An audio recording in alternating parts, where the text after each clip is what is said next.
네, 시장 반등이 이어지고 있다 말씀드렸는데 구체적인 내용 살펴보겠습니다. 현지 연결해 보도록 하죠. 연합인포맥스 임하람 뉴욕 특파원 연결돼 있는데요. 나와 계시죠? 안녕하세요. 안녕하세요. 네, 안녕하십니까. 연합사원입니다. 예, 어제 우선 시장 상황부터 좀 전해주시죠. 네, 오늘 이제 뉴욕 시간으로 월요일입니다. 월요일 첫 거래일 상승하면서 출발을 했는데요. 지난주 막판에 있었던 랠리를 어떻게 됐든 이어가려는 모습입니다. 오늘 3대 지수가 모두 1% 안팎으로 상승하면서 장을 마감했습니다. 우선 다우 지수 전장 대비 1.34% 상승 마감하는 데 성공했습니다. S&P 500 지수는 전장 대비 1.19% 오르면서 마감했고요. 나스닥 지수 전장 대비 0.86% 상승 마감했습니다. 네, 간밤 국제금융시장 동향 간단히 브리핑하겠습니다. 우선 채권 금리 같은 경우 벤치마크인 미 10년물 채권 금리는 전 거래일과 거의 비슷한 수준을 나타내고 있습니다. 미 10년물 국채 금리 보합 수준인 4.2% 부근을 나타냈습니다. 달러화 같은 경우도 강보합 수준 나타냈는데요. 주요 통화에 대한 달러 가치를 반영한 달러 지수는 112선을 나타내고 있습니다. 네, 유가는 소폭 하락을 했습니다. 12월물 WTI 가격 전장 대비 0.5% 하락한 배럴당 84.58달러에 거래를 마쳤습니다. 네. 증시 랠리가 일단 지속되고 있는 것 같습니다. 지난 초여름 한 6월 정도 이후에는 지난주 같은 경우도 뭐 최고의 한 주를 보냈다라는 평가도 나오고 있는데요. 이 부분도 짚어주실까요? 네, 이제 지난주 후반에 미 연방준비제도가 연말에 가서 이 긴축의 강도를 조금 완화할 수 있다라는 기대감이 증시에 급속하게 피어올랐습니다. 그 결과 전 거래일 3대 지수가 모두 큰 폭으로 올랐고요. 지난 한 주 동안 3대 지수가 굉장히 우호적인 흐름을 나타냈었습니다. 다우와 S&P 500 지수가 4% 이상 한 주 동안 올랐었고 나스닥 지수 5% 이상 오르면서 지난주 수익률이 지난 6월 이후 거의 최고의 한 주였다라고 합니다. 오늘 장에 뚜렷한 호재는 없었지만 전 거래일 그리고 지난주 보였던 랠리를 계속 이어가려는 시도가 뉴욕 증시에서 나온 모습인데요. 지금 이제 다우가 400포인트 이상 상승을 하면서 마감을 했습니다. 조금 불안하지만 랠리는 이 거래일째 계속되고 있는 모습이고요. 이번 주 빅테크 기업들의 실적을 앞두고 금융시장 다소 관망 심리에 돌입을 한 모습입니다. 네, 이번 주 뭐니 뭐니 해도 빅테크 실적들이 중요할 텐데요. 지금 빅테크 실적 관련돼서 지금 시장에서 나오는 얘기들 좀 정리 좀 해주십시오. 네, 이제 실적 시즌 중에서도 가장 중요한 주가 이번 한 주가 될 것으로 보입니다. 지금 뉴욕 증시 시총 최대 공룡 종목들 이번 주에 죄다 실적을 발표를 하는데요. 투자자들은 이들 빅테크 기업들의 실적 그리고 이 빅테크 기업들이 겪고 있는 경기 변화 등에 주목을 할 것으로 예상이 됩니다. 네, 가장 먼저 킥오프하는 것이 구글의 모회사 알파벳입니다. 내일인 25일 날 이제 실적을 발표를 하게 되고요. 아울러 마이크로소프트도 25일 실적을 발표를 하게 됩니다. 뉴욕 증시 최고 대장주인 애플 또한 실적 발표가 예정이 되어 있는데요. 27일 날 실적을 발표를 합니다. 아마존도 같은 날인 27일 기업 실적을 발표를 합니다. 지금 알파벳과 마이크로소프트, 애플, 아마존 이 기업들의 시가총액을 합치면 S&P 500 지수의 20%를 차지합니다. 그렇기 때문에 굉장히 중요한 지금 대목을 지나가고 있다라고 볼 수 있을 것 같습니다. 네, 통상 이 빅테크들은 뭐 시장이 좋지 않고 경기가 좋지 않아도 굉장히 선방하는 모습을 보여주면서 어떻게 보면 뉴욕 증시의 피난처라고 불려왔습니다. 하지만 이번 3분기 실적을 앞두고는 지금 좀 우려가 상당히 있는 상황입니다. 우선 애플 같은 경우는 아이폰 14를 이제 기존보다 빠른 시즌에 조금 출시를 했습니다. 이 기존에보다 조금 빨리 냈지만요. 지금 수요 감축에 관련된 우려가 계속 이어지고 있는 상황입니다. 애플 아이폰의 생산을 축소한다는 여러 보도가 나오면서 앞서 애플의 주가가 조정을 받은 적이 있고요.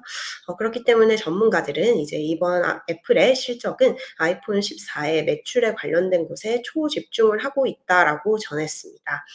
지금 지난주에 소셜 네트워크, 소셜 미디어 업체인 스냅이 실적을 먼저 발표를 했습니다.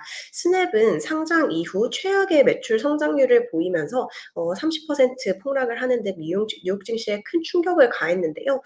지금 이번 주에 실적을 발표하는 메타 플랫폼스라든지 구글 같은 경우도 이 온라인 광고 부분에서 실적이 상당히 둔화했을 가능성이 제기가 되고 있는 상황입니다. 네, 이 CNBC 방송 이렇게 보도를 했는데요. 지금 투자자들은 온라인 광고 분야에 이 재앙이 일어날 수 있다. 이에 조금 대비할 필요가 있어 보인다라고 권고를 했고요. 투자회사 UBS 또한 이런 내용을 경고하는 서한을 투자자들에게 주말에 이 메시지를 보낸 것으로 알려졌습니다. 네, 이제 지난 2분기에도 이 빅테크 실적들이 좋지는 않았었는데요. 메타 플랫폼스 같은 경우는 지난 2분기 사상 첫 분기 매출 감소를 기록을 했었습니다. 마이크로소프트와 구글 같은 경우도 지난 2분기 시장 기대를 하회하는 성적을 발표를 했었고요. 아마존 또한 2분기 연속 순손실을 기록을 했습니다. 하지만 이미 시장 가이던스가 이들 기업의 실적에 대해서 상당히 낮춰져 있는 상태이기 때문에 실제 실적이 어떻게 나오는지를 확인해 봐야 할 것 같습니다. 지금 팩트셋에 따르면 S&P 500에 상장된 기업의 20%가 지난주까지 실적을 공개를 했습니다. 이 중에 72%의 기업, 즉 70% 넘는 기업이 시장의 예상치는 상회하는 수준의 실적을 기록을 했기 때문에요. 이 기업들이 이미 가이던스가 낮춰진 상황에서 크게 부진하지 않은 실적을 보고를 할 가능성도 있습니다. 이 빅테크 기업 외에도 이번 주에는 S&P 500에 상장된 150개 기업이 실적을 공개를 하는 주이니까요. 정말 실적 슈퍼위크가 기다리고 있는 상황입니다. 네, 실적 슈퍼 위크입니다. 그런데 지금까지 어쨌든 발표된 실적 발표 기업의 상당수가 가이던스를 상회하는 그래도 좀 양호한 실적을 발표하고 있다라는 말씀이시고요. 빅테크 기업 실적 대거 발표를 기다리고 있는 시장 얘기까지 들어봤습니다. 자, 그런가 하면 11월 FOMC를 앞두고 이제 연준 인사들은 그러니까 발언을 그 방향에 대해서 할 수 없는 블랙아웃 기간에 돌입을 했는데 시장에서는 11월보다는 12월 이 FOMC 회의에 더 주목하고 있는 것 같기도 하고요. 분위기 좀 전해주실까요? 네, 이제 지난주 금요일부터 본격적으로 반영이 되고 있는 연준의 속도 조절론이 계속해서 시장의 증시를 떠받치고 있습니다. 지금 11월 FOMC 일주일가량을 앞둔 상태인데요. FOMC 정책회의를 일주일 앞뒀기 때문에 연준 인사들은 공개 발언을 제한하는 블랙아웃 기간에 돌입을 했습니다.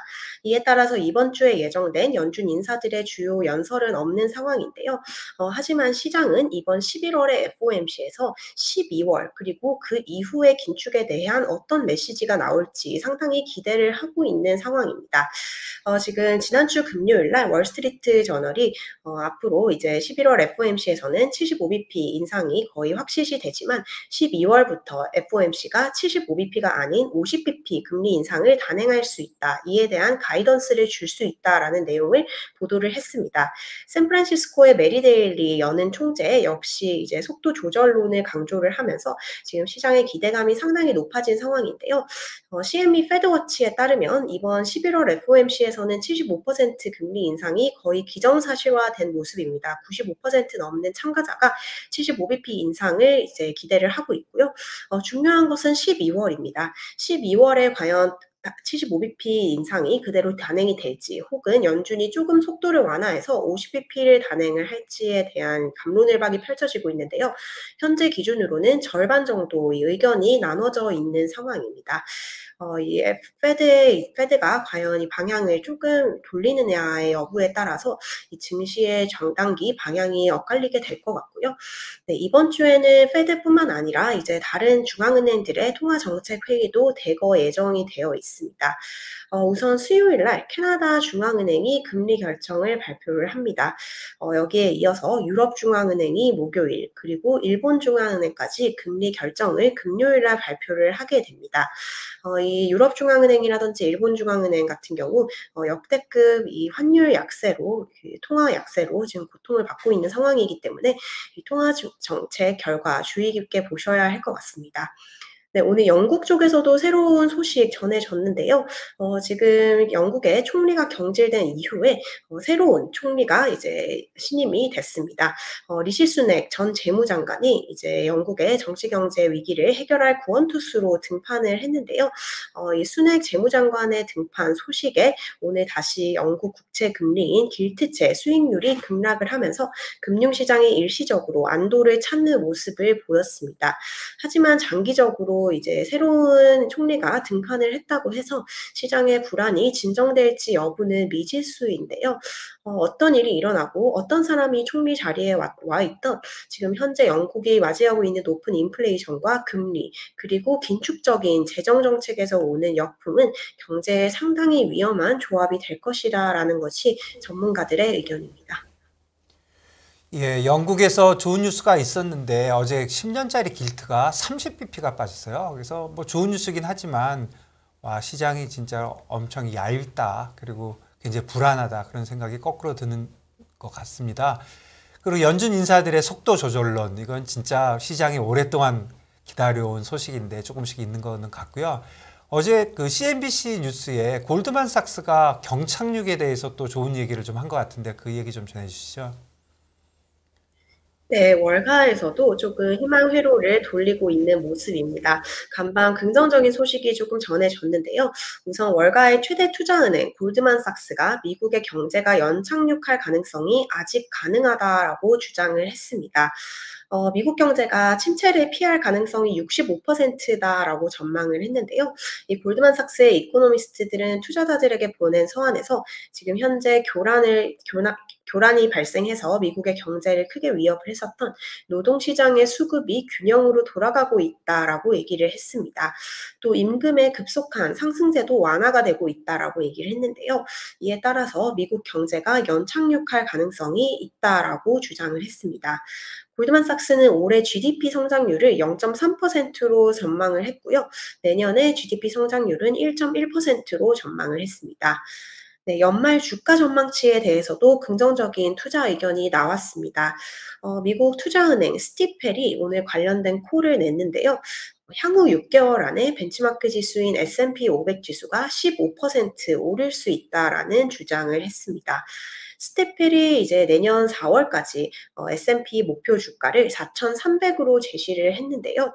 지금 현재 미국의 인플레이션이 완화가 되고 있는 추세에 있고 또 중앙은행의 긴축 정책 또한 피크를 지금 현재 찍은 상태라고 설명을 했습니다.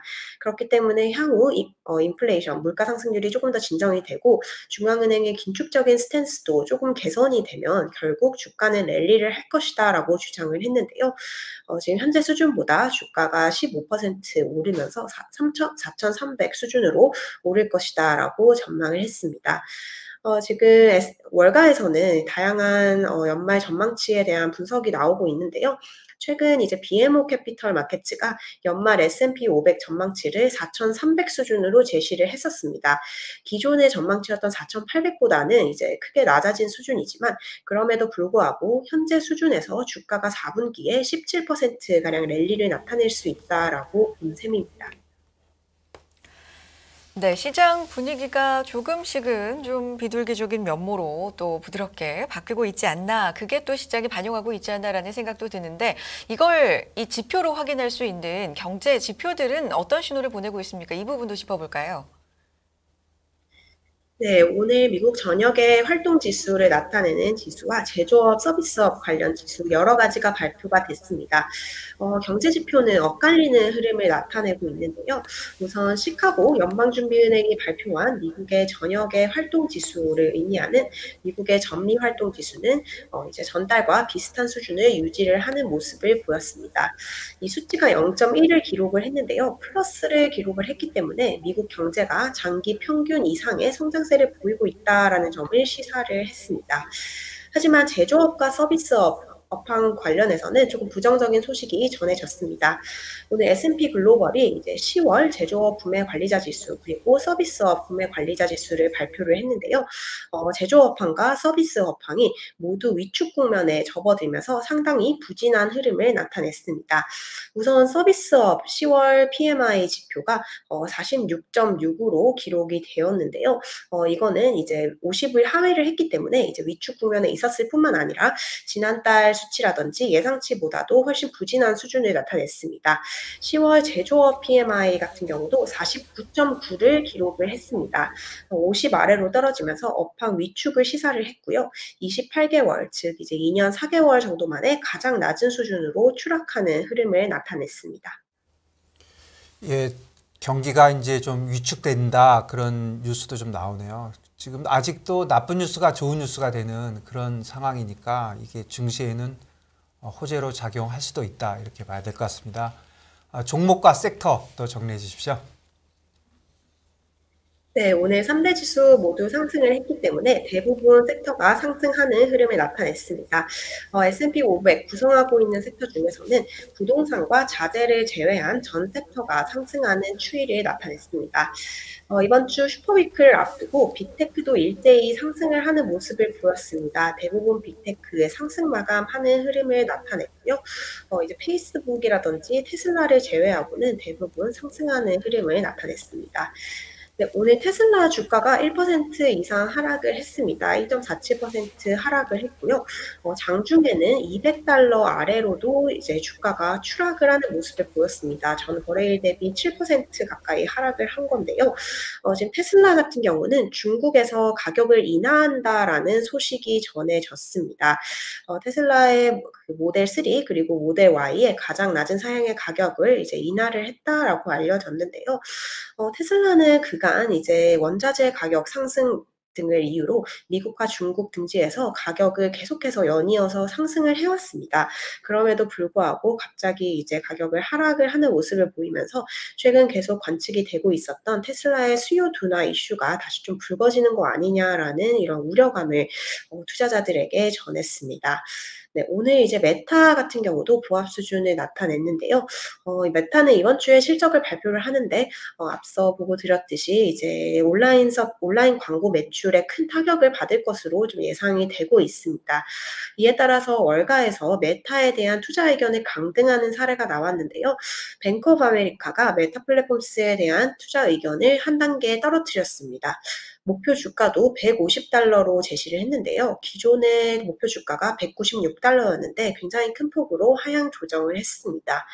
지금 이제 스냅을 우리가 지난주에 스냅의 실적이 굉장히 안 좋은 걸 확인을 했었기 때문에 메타 역시 상당히 수익 모델에 우려가 있다라고 뱅크 오브 아메리카가 전했습니다. 한편 이제 메타 플랫폼스의 주식을 200만 주 이상 보유하고 있는 것으로 알려진 알타미터 캐피털의 CEO가 메타 플랫폼스에 이제 공개 서한을 작성을 했는데요. 우선 이제 메타 플랫폼스의 직원이 너무 많다라고 주장을 했습니다. 최소 이 직원을 20%가량 줄여야 한다라고 주장을 했고요. 또 메타버스에 대한 메타 플랫폼스의 이 천문학적인 지출이 과도하다라고 주장을 했습니다. 이 메타버스 관련 지출을 연간 $50억 이하로 줄여야 할 것이라고 지적을 했습니다. 네, 또 이제 중국 쪽에서는 이제 시진핑 3기가 출범함에 따라서 홍콩 증시가 전장에 큰 폭으로 폭락을 했었습니다. 그 여파로 뉴욕에 상장된 중국 기술주들도 동반 추락을 했는데요. 오늘 이제 알리바바 그룹 홀딩스라든지 텐센트 뮤직 엔터테인먼트 그룹 그리고 바이두의 주가가 장중 모두 10% 이상 폭락을 하는 모습을 나타냈습니다. 하지만 그럼에도 불구하고 3대 지수가 상승을 했기 때문에 오늘 52주 고가를 형성한 종목들도 상당히 많습니다. 이제 21개의 종목이 52주 고가를 형성을 했고요. 이 중 80%가 넘는 종목이 사상 최고치를 경신을 했다라고 합니다. 이 중에 주요 종목으로는 오토존과 엑손 그리고 메르크 등이 있습니다. 네, 그렇군요. 잘 알겠습니다. 오늘도 좋은 소식 많이 전해주셔서 감사합니다. 네, 여답 인포맥스 이마람 뉴욕 특파원과 현지 연결해서 시장 이야기 나눠봤습니다. 고맙습니다. 감사합니다. 네, 감사합니다.